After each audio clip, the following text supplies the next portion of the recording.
अस्सलाम वालेकुम, कैसे हैं आप सब। आप देख रहे हैं मेरा channel simple conceptual learning by AA. मैं हूं अमरीन आमिर और जैसे कि आपको पता है कि हम डिफरेंट किस्म के टॉपिक्स डिस्कस करते हैं लॉ रिलेटेड, जो कि एलएलबी, जुडिशरी, सीएसएस, एडीपीपी और इस तरह के जो दीगर एग्जाम हैं उनकी प्रेपरेशन के लिए रिक्वायर्ड होते हैं।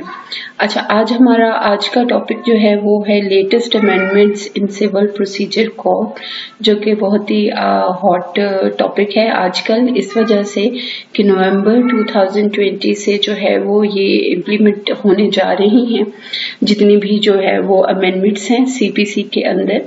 और आपको जैसे कि पता ही है कि तमाम सिविल नेचर के मैटर्स में सीपीसी के तहत प्रोसीजर फॉलो किया जाता है, तो इस वजह से इन अमेंडमेंट्स के आने से काफ़ी ज़्यादा जो है वो फ़र्क पड़ेगा कोर्ट प्रोसीजर्स के अंदर। तो इन अमेंडमेंट से हम सबका जो है वो अवेयरनेस बहुत ज़्यादा ज़रूरी है, ना सिर्फ एकेडमिक पर्पसेस के लिए बल्कि प्रैक्टिकल पॉइंट ऑफ व्यू से भी। तो आज हम इस टॉपिक को देखेंगे। वीडियो स्टार्ट करने से पहले जो है वो आप मेरे चैनल को, अगर आपने अभी तक सब्सक्राइब नहीं किया तो ज़रूर सब्सक्राइब कीजिए। अगर आपने सब्सक्राइब कर लिया है तो अपने फेलोज से भी सब्सक्राइब करवाइए, क्योंकि इल्म फैलाना जो है वो तो सदका जारिया है। और अगर आपको मेरी वीडियो पसंद आए तो इसे लाइक कीजिए, शेयर कीजिए, और अगर आपकी कोई भी क्यूरी हो तो आप कमेंट बॉक्स में जो है वो कमेंट कर सकते हैं। तो हम इस अमेंडमेंट को देख लेते हैं। इस वक्त आपके सामने जो मटेरियल है, पहले तो मैं जो है इसकी क्रेडिट जो है वो जाता है honourable mister Tariq Iftikhar Ahmad, director training distance learning programme, Punjab judicial academy को, कि उन्होंने ये मटेरियल प्रिपेयर किया। ये बहुत ही यूजफुल मटेरियल है जो कि सर्कुलेट किया गया है इन अमेंडमेंट्स को अंडरस्टैंड करने के लिए। तो हम इसी मटेरियल को जो है वो गो थ्रू कर लेते हैं। तो इसमें देखिए सीपीसी के दो हिस्से हैं। जैसे कि आपको पता है सीपीसी का एक सब्सटेंटिव पोर्शन है जिसमें डिफरेंट सेक्शंस हैं, और दूसरा पोर्शन जो है वो है शेड्यूल 1 जिसे हम कहते हैं, या ऑर्डर पोर्शन है वो है। सब्सटेंटिव पोर्शन में ज्यादातर प्रिंसिपल्स दिए गए हैं, जनरल प्रिंसिपल्स, जबकि जो प्रोसीजरल पोर्शन है, ऑर्डर पोर्शन है, उसके अंदर प्रोसीजर्स जो है वो बताए गए हैं। तो सीपीसी की जो ये अमेंडमेंट्स आई हैं, ये अमेंडमेंट्स भी जो है वो इसी तरीके से दी गई हैं कि इनके अंदर जो है वो आपको दोनों हिस्से नजर आएंगे। सेक्शन पोर्शन में भी कुछ अमेंडमेंट्स हैं और ऑर्डर पोर्शन में भी कुछ अमेंडमेंट्स हैं। तो सबसे पहले मैं आपको बता दूं कि ये जो है ये एक रूल मेकिंग कमेटी होती है लाहौर हाई कोर्ट लाहौर की, जो कि सारी अमेंडमेंट्स जो है इनको प्रपोज करती है। तो ये 2018 में ये अमेंडमेंट्स जो हैं ये प्रपोज की गई थी, और ये अमेंडमेंट्स जो है वो इम्प्लीमेंट जो है वो अब नवंबर से की जानी है। अभी इस वक्त आपके सामने जो टेबल है इसमें आपको दो चीजें नजर आ रही हैं। मैं इसको थोड़ा सा जो है वो जूम इन कर देती हूँ ताकि आप इसको क्लियरली देख सकें।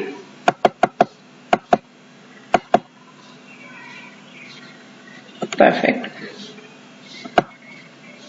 जी। तो इसमें हम कुछ अमेंडमेंट्स तो ऐसी हैं जिनमें जस्ट कोई वर्ड सब्स्टिट्यूट किया गया है या इंसर्ट किया गया है, तो वो तो डेफिनेटली आपको देखने से ही पता चलेगा जब आप अपनी बुक में इसको देखेंगे।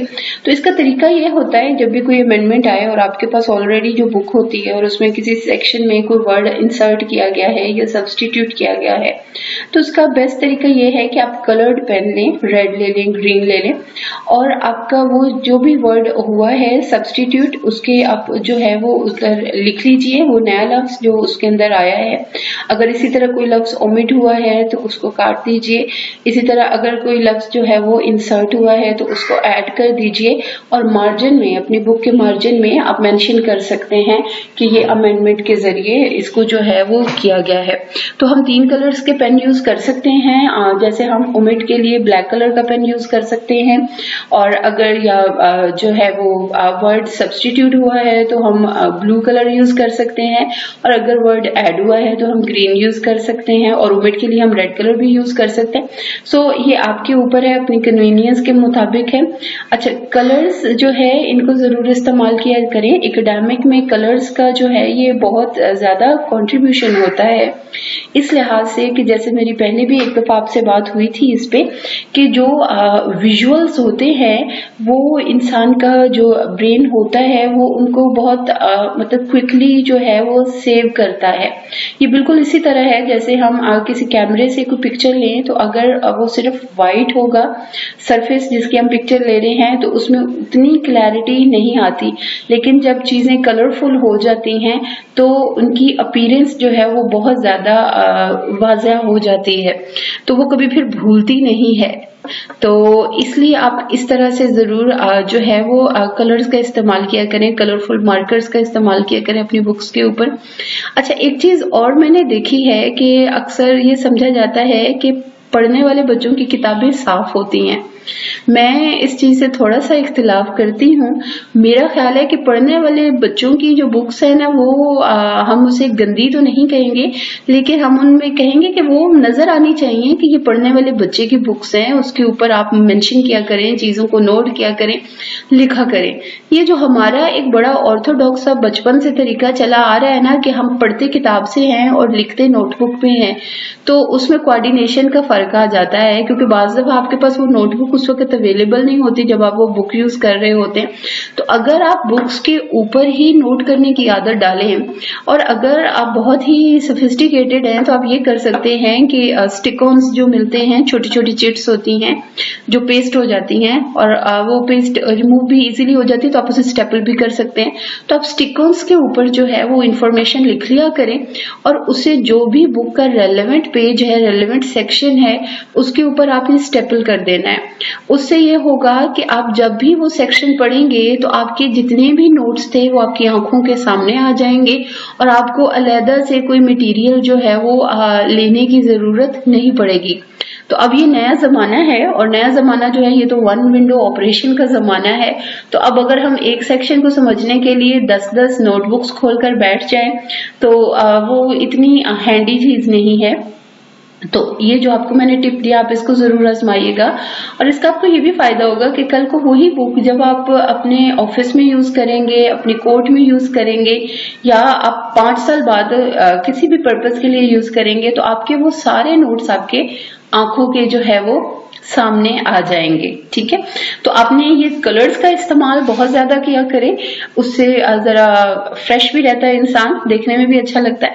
और जो है दूसरा जो है वो आप स्टिक-ऑन्स और इस तरह की चीजें, खूबसूरत स्टेशनरी जो है उसका यूज किया करें। फजूल खर्ची बहुत ज्यादा नहीं करनी, लेकिन अपने चीजों को इंटरेस्टिंग और एंटरटेनिंग बनाना है। तो एजुकेशन स्टडी जो है, या आपकी जॉब जो है, या आपका काम जो है, वो भी बहुत एंटरटेनिंग बन सकता है अगर आप थोड़ी सी एफर्ट करें। और एंटरटेनिंग बनाने से फायदा क्या होता है कि हमें जो है ना वो किसी किस्म का मतलब बोझल नहीं होती तबीयत, हमें अच्छा लगता है वो चीज करना, हम थकते नहीं हैं, एग्जॉस्ट नहीं होते हैं।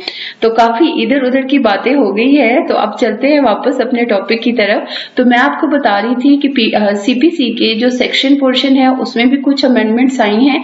कुछ अमेंडमेंट्स बहुत ही जो है वो आप कह सकते हैं कि स्मॉल हैं इन साइज, लाइक कोई वर्ड इंसर्ट हुआ है, या कुछ डिलीट हुआ है, या कुछ सब्स्टिट्यूट हुआ है, तो हम उनको इतना ज्यादा फोकस नहीं करेंगे। वो बस आपको एक दफा मेहनत करनी पड़ेगी कि आपको वो जो है कलरफुल पेन्स के साथ अपनी बुक के अंदर नोट करना पड़ेगा। मेरा फोकस होगा कि हम उन अमेंडमेंट्स को जरा ज्यादा फोकस करें जिनमें कुछ प्रोसीजर जो है वो चेंज हुआ है। तो सेक्शन 3 है सीपीसी का, जिसके अंदर अमेंडमेंट आई है, और इसमें जो है वो word court of small causes जो है उसको सब्स्टिट्यूट किया गया है by word court of small causes and small claims and minor offences के साथ। इसी तरह से सेक्शन 7 जो है वो उसको जो है वो ओमिट कर दिया गया है। स्मॉल कोज कोर्ट्स का। Section 9 courts to try all civil suits, this is very important jurisdiction जो है वो सिविल कोर्ट की। तो पहले इसमें अगर आप देखें इस सेक्शन के एंड पे जो है वो वर्ड आता था और for which after the last word that is impliedly barred, तो एक इम्प्लाइडली बार्ड का वर्ड आता था। तो आप देखिए इम्प्लाइडली बार्ड एक बड़ी वेग सी टर्म है और इम्प्लाइडली बार्ड की इंटरप्रिटेशन करना बहुत मुश्किल है। तो अब उसको जो है बहुत क्लैरिफाइड कर दिया गया है और इसकी जगह जो वर्ड ऐड कर दिया गया है that is or for which a general or a special law is in force. So कोई भी जो है वो जहां पर जुरिस्डिक्शन बार्ड है किसी भी स्पेशल लॉ या जनरल लॉ की वजह से, तो उसके ऊपर भी सिविल कोर्ट की जुरिस्डिक्शन जो है वो नहीं होगी। सेक्शन 12 है बार टू इंस्टीट्यूट फर्दर सूट, जो 12 की जो है वो दरखास्त होती है। 12(2) की एप्लीकेशन आप सबको पता होगा, जिसके तहत आप किसी भी ऑर्डर की, जजमेंट की जो है वो डिक्री की जो है वो आप वैलिडिटी को चैलेंज कर सकते हैं ऑन सर्टेन ग्राउंड्स। तो सेक्शन 12(2) के बाद एक सेक्शन 12(3) ऐड किया जाएगा और 12(3) को हम पढ़ लेते हैं। That for the purposes of the disposal of an application under subsection 2 the court may in the interest of expeditious disposal apply such fair procedure as the circumstances of the case warrant and shall unless for reasons to be recorded it direct otherwise order and effect to be proved or disproved by affidavits। Affidavits के through आपको पता है कि चीजें और वो evidence जो है उसको रिकॉर्ड करना बहुत आसान हो गया है, उससे टाइम सेविंग बहुत ज्यादा हो जाती है। तो फैमिली कोर्ट एक्ट में इसको जो है वो एक्सपीरियंस किया गया है और बड़ा ये सक्सेसफुल रहा है। तो यहाँ पर भी आपने देखा होगा जो लोग प्रैक्टिस करते हैं कि जो सेक्शन 12(2) की एप्लीकेशन होती हैं जिन्हें हम आमतौर पर 12(2) की दरखास्त कहते हैं, ये बड़ी लंबी चलती हैं, बड़े साल ये चलती रहती हैं। तो अब उसको भी इजी कर दिया गया है कि इसमें अगर कोई भी ऐसा लगता है कि कोई इशू है जो कि जरूरत है कि प्रूव होना चाहिए, तो उस पे एविडेंस थ्रू एफिडेविट्स ली जा सकती है।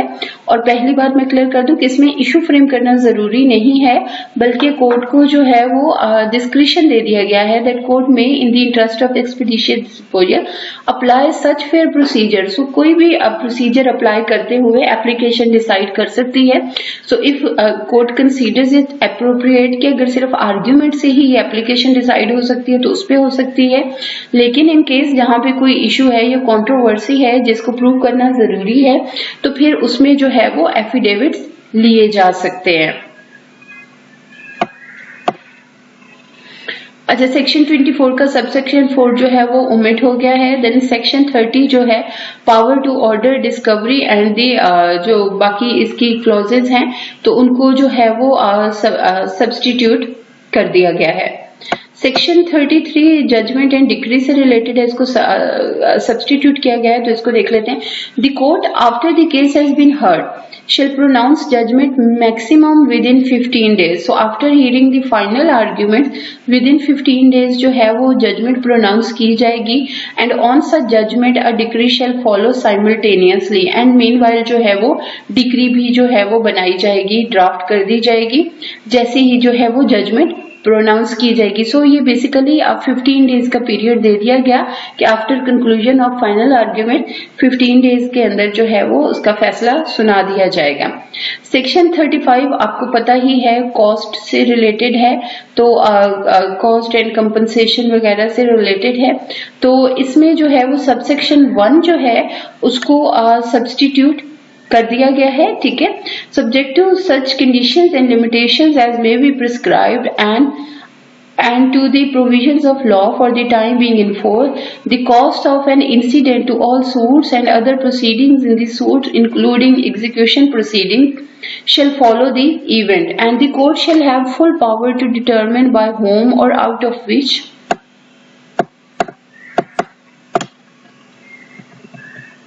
out of which property and to what extent such costs are to be paid and to give all necessary directions for the purposes aforesaid। Court को पावर दी जा रही है कि कोर्ट जो है वो कॉस्ट को कर सकती है, मुकर्रर कर सकती है और फर्दर जो उसके मैटर्स हैं कि कॉस्ट कहाँ से पे होनी है, किसने पे करनी है, कितनी पे करनी है, ये सारे मैटर्स भी कोर्ट डिसाइड करेगी। The fact that the court has no jurisdiction to try the suit shall be no bar to exercise the powers under subsection। So court की कॉस्ट की पावर जो है it will remain intact regardless के court के पास उस case को finally adjudicate करने की jurisdiction अवेलेबल है या नहीं है। सेक्शन 35 जो है कंपनसेटरी कॉस्ट से रिलेटेड, इसमें पहले आपने देखा होगा कि 25,000 रुपए की अमाउंट थी, अब उस अमाउंट को इनहेंस कर दिया गया है और अब ये 1 लाख रुपए से जो है वो इसको सब्स्टिट्यूट कर दिया गया है। सेक्शन 44A है execution of decrease passed by courts in the United kingdom and other reciprocating territories. तो इसमें सारी डिटेल्स हैं कि वो किस तरीके से उनकी जो है वो एग्जीक्यूशन होगी। तो सर्टिफाइड कॉपी उस डिक्री की जो है वो जरूरी है। उसके बाद सर्टिफाइड कॉपी की डिक्री अभी तक जो है it has not been satisfied और उसके अलावा जो अदर डिटेल्स हैं इससे रिलेटेड, फॉरेन डिक्री से रिलेटेड वो सब्स्टिट्यूट हुई हैं, तो आप इनको गो थ्रू करके अपने नोट्स में इनकॉर्पोरेट जरूर कर लीजिएगा। सेक्शन 91 जो कि पब्लिक न्यूसेंस से डील करता है, तो इसमें पहले जो है वो सूट फाइल करने के लिए एडवोकेट जनरल की जो है वो कंसेंट लेना जरूरी होती थी इन राइटिंग, लेकिन अब इस कंसेंट को जो है वो ओमिट कर दिया गया है और अब simply with the leave of court, अगर कोर्ट अलाउ करती है तो ऐसी सूट्स डायरेक्टली फाइल की जा सकती हैं। सेम इसी तरह की मिलती जुलती अमेंडमेंट जो है वो पब्लिक चैरिटीज के रिलेटेड सूट्स में भी है कि अब एडवोकेट जनरल की जो परमिशन है वो लेना जरूरी नहीं है। सेक्शन 95 जो है वो कंपनसेशन है फॉर ऑब्टेनिंग अरेस्ट, अटैचमेंट और injunction on insufficient ground. So generally क्या होता है, आप देखते हैं कि हमारे लीगल प्रोसीजर्स में जो पार्टी एग्रीव्ड होके आ जाती है तो समटाइम वो इस चीज को थोड़ा सा मिसयूज भी करती है और अपनी ग्रीवेंस को, अगर इनफैक्ट हो ग्रीवेंस, तो वो इसको बाज दफा मिसयूज भी कर रहे होते हैं। दूसरी जो ओपोनेंट पार्टी है उसको इंटेंगल करके मुख्तलिफ किस्म की जो मिसलिनियस प्रोसीडिंग्स है उनके अंदर। तो बेसिकली ये सेक्शन 95 में जो है वो कंपनसेशन एक दे दिया गया for the person who has been arrested और for the thing which has been attached or some injunction which has been ordered or if there was no sufficient ground for such orders, तो उन सूरतों में जो है वो compensation जो है वो लिया जा सकता है उन पार्टी से जो पार्टीज इस तरह के जो है वो हथकंडे यूज करती हैं सिर्फ ओपोनेंट को तंग करने के लिए। तो उसमें जो है वो कोर्ट जो है वो compensation as penalty for abusing the process of law and wasting the time of the court जो है वो अलाउ कर सकती है, तो कंपनसेशन इसमें दिया जा सकता है। देन सेक्शन 97 है। सेक्शन 97 जो है ये बड़ी वो कह सकते हैं कि ये अमेंडमेंट जस्ट है कि तो सेक्शन 97 में पहले वर्ड था passed after the commencement of this order, ठीक है।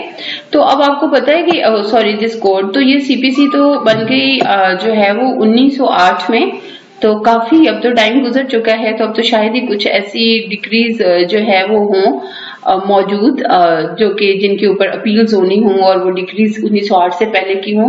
तो ये अब आप ये समझे कि इनफ्रक्शुअस हो चुका था, गैर मौसर हो चुका था, तो इस बिना पर जो है वो इन लाइंस को जो है वो वर्ड्स को जो है वो ओमिट किया गया है।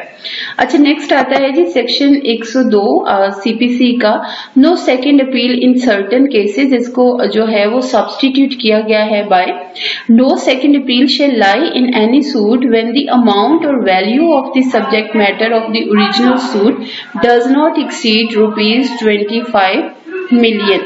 So 25 मिलियन से ज्यादा अगर अमाउंट नहीं है तो उस सूरत में सेकेंड अपील जो है वो लायक नहीं करेगी। Section 104 is about order from which appeal lies, और इस सेक्शन में जो है वो क्लॉज FFF इंसर्ट की गई है after clause FF। An order under section 91 और section 92 refusing leave to institute a suit, तो उसके खिलाफ जो है वो अपील लाई करेगी। सेक्शन 114 आपको पता है कि रिव्यू से रिलेटेड है, तो इसको भी जरा देख लेते हैं हम। तो इसको जो है वो सब्स्टिट्यूट किया गया है, subject to as aforesaid any person considering himself aggrieved by a decree or order from which an appeal is allowed by this court but for which no appeal has been preferred by decree or order from which no appeal is allowed by this court. तो इन दोनों सूरतों में जो है वो review की application जो है वो दे सकता है। Section 115 is about revision. तो सेक्शन 115 में जो सबसेक्शन 1 है that has been substituted by words provided further that the subordinate court shall provide copies of the documents to a person within 3 days of the decision and the High Court shall dispose of such application within 6 months। so time bound कर दिया गया है सारे के सारे जो revision process है उसको। After subsection 4 subsection 5 is inserted। subsection 5 says no proceedings in revision shall be entertained by the High Court against an order passed by the District Court under section 104। अच्छा, वीडियो ज्यादा lengthy ना हो जाए तो इस वजह से जो है वो मैंने साथ CPC को उस तरह से नहीं खोला कि आपको मैं पहले वो सेक्शन दिखाऊं और फिर जो सब्स्टिट्यूटेड सेक्शन है दिखाऊं, लेकिन आप इस प्रैक्टिस को जरूर जो है वो अपने तौर पर कर लीजिएगा। Section 151 saving of inherent powers of court, और इसके अंदर भी जो है ये 151 आपको बहुत पता है कि बहुत इंपॉर्टेंट है, बेसिकली इनहेरेंट पावर से डील करता है। तो इसमें भी जो वर्ड है वो ऐड किए गए हैं। After the word code occurring from the first time the expression to be exercised after recording reasons in writing shall be inserted. ठीक है, तो जो इनहेरेंट पावर है कि उसके जो एक्सरसाइज करने के रीजंस हैं वो जरूर जो है वो बताए जाएंगे।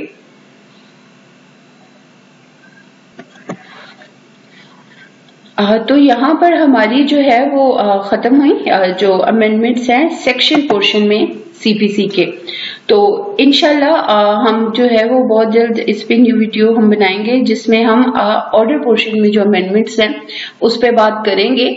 तो होपफुली आपको ये काफी यूजफुल लगेगी और आपके लिए थोड़ा सा ये है कि ये आपको जहन में रह जाएंगी अमेंडमेंट्स जो हुई हैं CPC के अंदर। तो जल्दी मैं दूसरी वीडियो के साथ जो है वो आपको हाजिर होंगी। तो अभी जो है फिलहाल आप मेरे चैनल को अभी तक सब्सक्राइब नहीं किया तो इसको जरूर सब्सक्राइब कीजिए। वीडियो पसंद आए शेयर कीजिए, लाइक कीजिए, और कमेंट बॉक्स में जो है वो आप कोई भी अपनी क्यूरी जो है वो उसको पेस्ट कर सकते हैं। तो इंशाल्लाह दोबारा वीडियो के साथ जो है वो जल्द होगी आपसे बात। अल्लाह हाफिज।